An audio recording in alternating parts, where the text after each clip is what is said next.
Assalamualaikum, hai semua, apa khabar korang? Terima kasih sebab sudah klik video ni dan jangan lupa tekan tombol subscribe. Kembali lagi bersama saya Aa berbagi info dan kisah menarik. Oh, sebelum tu jangan lupa tekan tombol subscribe, tekan loncengnya juga. Okey, malam Jumaat kali ni kita nak bercerita tentang kisah-kisah hantu. Jadi dalam video kali ni saya nak combinekan 3 pengalaman seram yang dah dihantarkan kepada saya. Dan sebab kisahnya tu macam agak-agak pendek, jadi saya combinekan jadi 3 kisah seram subscriber. Ada ramai juga tahu yang hantar dekat saya kisah-kisah seram yang diorang alami lah. Tapi yang terlalu pendek itu saya minta maaf lah, sebab saya tak boleh nak ceritakan dalam YouTube channel ni, sebab saya tak tahu nak cerita macam mana. Cuma dia punya cerita, awak punya cerita terlalu pendek, singkat, pendek dan singkat sama lah. Dan kadang-kadang tu macam, apa yang seram? Macam tu. Macam saya pun tertanya, apa yang seram? Dek, apa yang seram dek? Jadi minta maaf lah. Adalah kita pilih lah kan, yang betul-betul ada part seram yang kita boleh sharekan, saya akan ambil. Tapi kalau macam saya rasa ni macam tak ada apa ni, kalau saya cerita, saya pula yang kena bash boom nanti kan. So itulah, minta maaf lah banyak-banyak ya, okey? Itulah. Tak tahu nak cakap apa. Okey, dah sedia? Jom kita mula. Baiklah, kisah seram yang pertama kali ni adalah pengalaman seram Zakri. Okey, dia bagi nama penuh dekat sini, tapi saya tak bacakan nama penuh dia. Saya cuma bagi tahu nama yang kita panggil dia sebagai Zakri. Jadi Zakri ni berasal daripada Sarawak. Terima kasih sebab dah sharekan pengalaman awak di sini. Katanya dia nak sharekan tentang satu pengalaman seram yang dia alami masa dia tinggal dekat rumah dia. Ada satu hari tu dalam pukul 8 malam, dia nak pergi mandi. Lepas tu dia masuk ke dalam bilik air, tapi katanya dia tak tutup penuh pintu bilik air tu sebab dia takut. Jadi dia cuma tutup separuh je pintu bilik air tu, dan dia pun mandilah kan dalam bilik air. So masa dia tengah leka, tengah mandi tu, dia macam terperasan yang ada satu bayang-bayang hitam yang lalu melintasi pintu bilik air tu. Jadi sebenarnya lembaga tu macam lalu daripada arah ruang tamu ke arah dapur dia. Jadi bilik mandi yang dia mandi time tu macam dekat area-area dapur macam tu lah. Bila dah nampak ada macam bayang tadi, dia pun panggil lah kan, dia cuba panggil, Mak. Sebab masa tu dia ingatkan maknya ataupun mungkin nenek dia yang lalu berjalan ke arah dapur macam tu. Jadi time tu dia panggil 3 kali tau, tapi macam tak ada sahutan juga. So dia pun fikir, oh mungkin adik dia nak kacau dia lah kot, sebab adiknya tahu dia tu penakut kan. Dah tu dia pun macam intai lah ke arah dapur kan. Tapi bila dia tengok ke arah dapur, tak ada orang. So time tu dia macam, yelah, rasa macam tak sedar hati dia kan. Terus dia masuk ke dalam bilik air balik, tutup bilik air, ambil tuala, dah siap dah mandi. Lepas dah pakai tuala semua, dia pun naik lah tingkat atas kan. Dah naik tingkat atas tu, tiba-tiba je dia terkejut gila sebab dia nampak ada satu lembaga yang betul-betul ada dekat sebelah ayah dia. Dan time tu katanya dia secara tak sengaja terpandang dekat lembaga tu. Dan lembaga tu pun pandang ke arah dia. Dia orang macam ada saling berpandangan macam tu lah. Dah tengok mata ke mata tadi, tak jatuh hati tau. Dah saling berpandangan tadi, time tu dia macam dah terkejut sangat dah kan. Tapi ada yang lebih creepy tau. Yang paling creepy bila lembaga tu tengok ke arah dia, sambil-sambil lembaga tadi melemparkan satu senyuman yang lebar. Cuma time tu dia dah terpandang benda yang tak sepatutnya ditengok tu. Dia cuma macam buat-buat tak nampak macam tu. So malam tu katanya dia tidur dekat ruang tamu bersama-sama dengan ayah dia, dengan mak dia dan juga dengan adik dia. Dah masa dia nak tidur tu macam lelap tak lelap macam tu, tiba-tiba je dia rasa macam ada sesuatu yang meniup telinga dia tau. Cuma time tu dia cuba positifkan diri dan dia fikir, oh mungkin sejuk aircon macam tu lah kan, angin daripada aircon kan. Tapi bila dah berkali-kali kena benda yang sama, dia cuba untuk buka mata dan tengok siapa yang main tiup-tiup ni. dah buka mata tadi, dia memang kaku sebab dia nampak ada satu lembaga yang betul-betul baring sebelah dia sambil pandang tepat ke arah muka dia tau. Dan lepas dia nampak lembaga tadi, dia terus pitam, dia terus pengsan tak sedarkan diri. Okey, itulah cerita daripada pengalaman Zakri. Dan tak tahu kenapa yang saya terbayang dalam fikiran saya ni, lembaga dia cakap, saya terbayangkan, nak sebut pun takut lah. Tapi yang kali hitam tu lah, korang tahulah apa yang kali hitam kan. Ya, mungkin saya akan letaklah gambarnya dekat sini. Itulah dalam bayangan saya tau. Cuma saya tak tahulah apa lembaga yang dia maksudkan dekat sini. Okay, next kita pergi ke cerita nombor 2. Okay, pengalaman seram kali ni dikongsikan oleh salah seorang subscriber yang namanya Acap. Kalau nama Acap, memang saya akan fikir nama dia Ashraf lah kan. Sama macam nama saya. Nama kita sama. Okay, jadi Acap ni dia nak sharekan pengalaman dia sebagai kelindan lori. Saya rasa kalau siapa-siapa je yang bawa lori malam-malam ataupun bawa bas ke, yalah yang jenis bawa kenderaan malam-malam tu, pengangkutan malam-malam kan, memang takkan lari daripada mengalami gangguan ataupun benda-benda yang mistik. Yelah, memang sinonim lah kan, sebab dia bekerja waktu malam dan waktu malam pula benda-benda tu semua beraktiviti kan. Okey, katanya benda ni, kisah ni berlaku pada tahun 2010. Jadi time tu dia orang nak pergi hantar makanan ayam ke Pulau Pinang dekat area Kepala Batas katanya. Time dia on the way untuk pergi ke sana tu, dia tengok jam dah menunjukkan pukul 11 malam. Kebetulan pula tempat yang dia nak pergi hantar tu memang betul-betul ada dekat dalam kebun kelapa sawit. Katanya jarak antara jalan besar nak ke tempat yang dia nak hantar, ke kandang ayam tu lah kan, lebih kurang 2 kilometer. So jalan daripada jalan besar nak masuk ke kandang ayam tadi memang kelilingnya pokok kelapa sawit lah kan. Dan keadaannya memang gelap sangat, tak ada lampu langsung. Katanya dekat tengah-tengah ladang kelapa sawit tu, diorang nampak ada satu store dekat situ. So store tu katanya diorang yang kerja dekat kelapa sawit ni akan simpan baja ataupun sabit ataupun barang-barang keperluan yang diorang nak gunalah untuk jaga kebun kelapa sawit tu kan. Masa diorang lalu dekat store tu, tiba-tiba je diorang terbau satu bau yang sangat busuk, macam bangkai katanya. Dah muncul bau yang tak menyenangkan tadi, tiba-tiba je diorang semua macam berdiri berloma dan rasalah macam ada kedatangan macam tu kan. Dah sampai dekat sana, diorang pun turun daripada lori dan pergi ke arah reban ayam tu. Katanya masa diorang sampai je dekat sana, tak ada apa-apa yang jadi. So diorang pun turunkan makanan ayam tu semua, angkat dan bawa pergi ke kandang tu kan. Dah sibuk duduk buat kerja tadi, duk angkat ke sana, angkat ke sini semua kan. Time diorang dah nak siap dah angkat barang-barang ni semua, tiba-tiba dia terbau balik. Satu bau yang sangat busuk, macam bangkai macam tu, datang balik ke tempat diorang. Katanya dekat reban ayam tu, kat kandang ayam tu, ada 2 orang warga Indonesia yang kerja dekat situ. So sebab dah tercium bau yang tak menyenangkan, diorang macam saling berpandangan antara satu sama lain lah.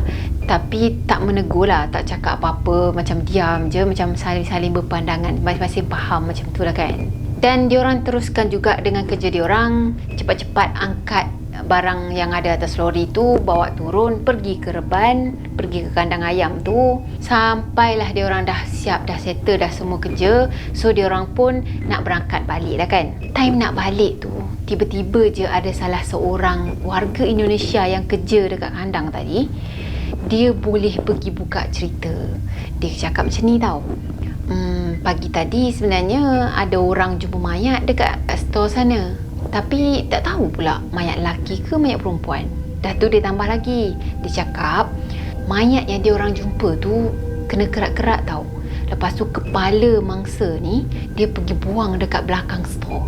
Time warga Indon tadi bercerita macam gitu, sekali lagi diorang semua tercium satu bau bangkai yang memang busuk sangat. Seolah-olah macam mengiyakan tau, ya memang benda ni terjadi, sebab itulah macam dia datang macam tu, bawa bau tu.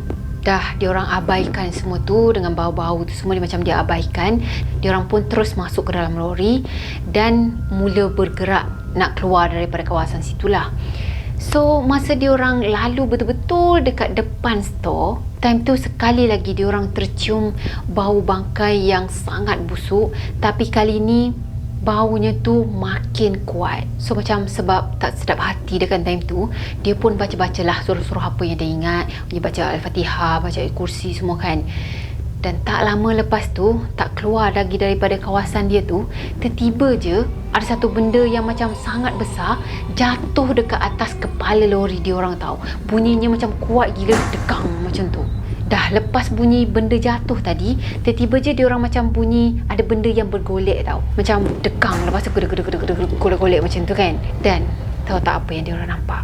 Ya, dia orang nampak ada kepala yang jatuh tau.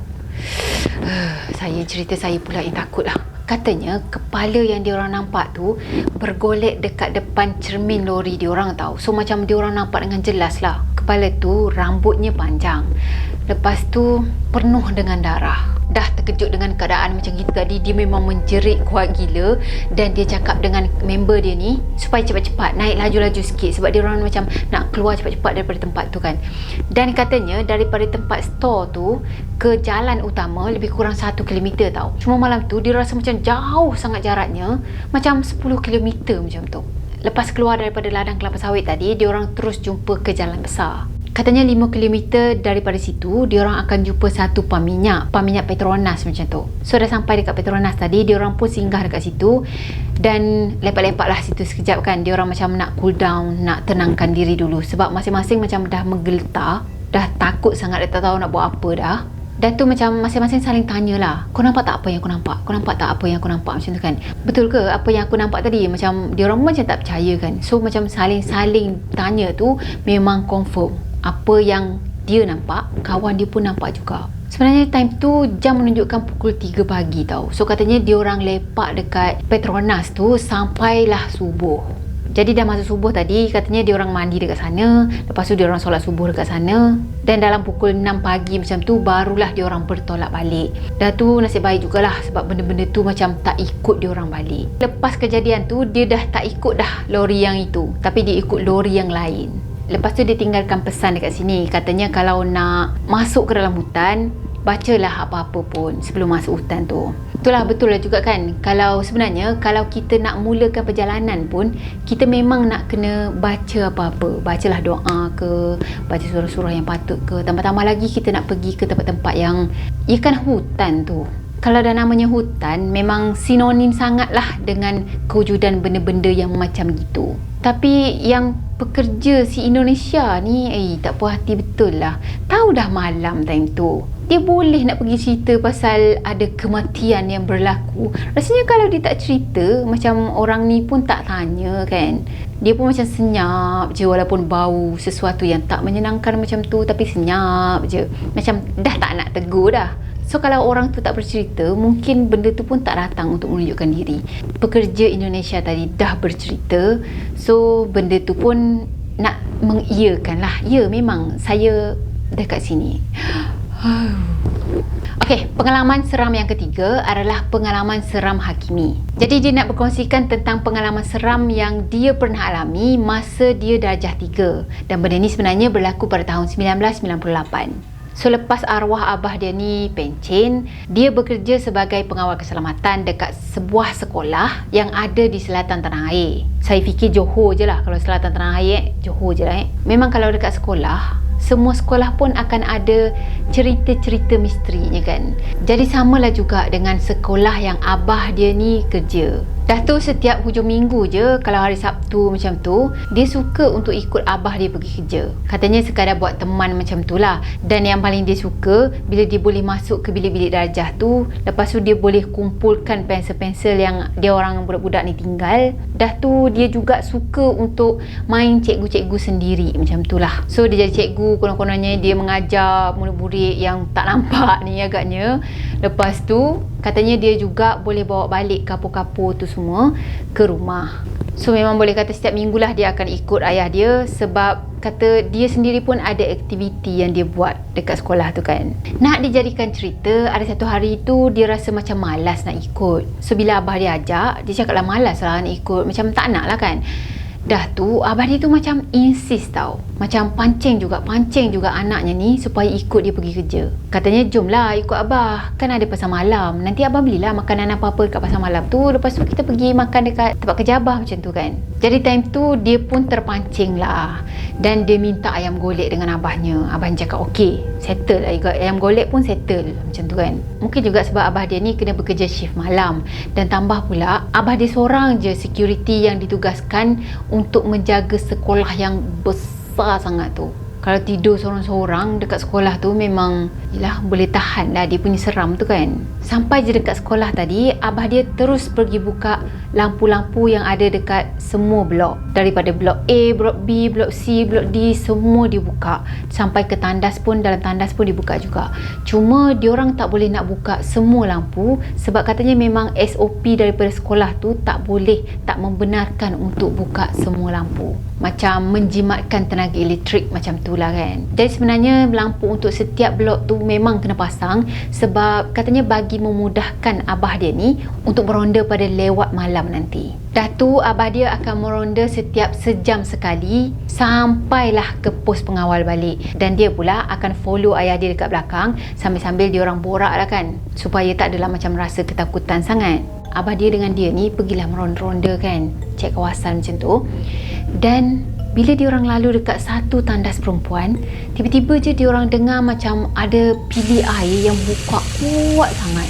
Dah tu abah dia pun masuklah ke dalam tandas tu untuk cek ada bilik air yang terbuka ke tak kan. Dah masuk tadi diorang nampak ada 2 bilik air yang terbuka. Time tu sebenarnya dalam pukul 1.10 pagi tau. So abah dia tadi pun pergi tutup lah bilik air tu semua. Tapi bila nak tutup bilik air tu, tiba-tiba je dia boleh pergi main lampu tau. Lampu je jadi macam berkelip-kelip, macam tiba-tiba buka, tiba tutup, tiba buka, tiba tutup macam tu. Jadi time tu sebab dia kecil lagi, dia darjah 3 kan. So time tu abah dia suruh pegang baju dia. Maksudnya tak nak bagi hilang lah kan, duduk situ je pegang baju. Dan abah dia pun pergilah tutup juga bilik air tu. Jadi sebab benda tu macam pertama kali dia diganggu, pertama kali dia menghadapi situasi macam tu, memang katanya dia rasa takut sangat sampaikan dia menangis-nangis kat situ. Dah tu dia cakap dengan abah dia nak balik macam tu kan.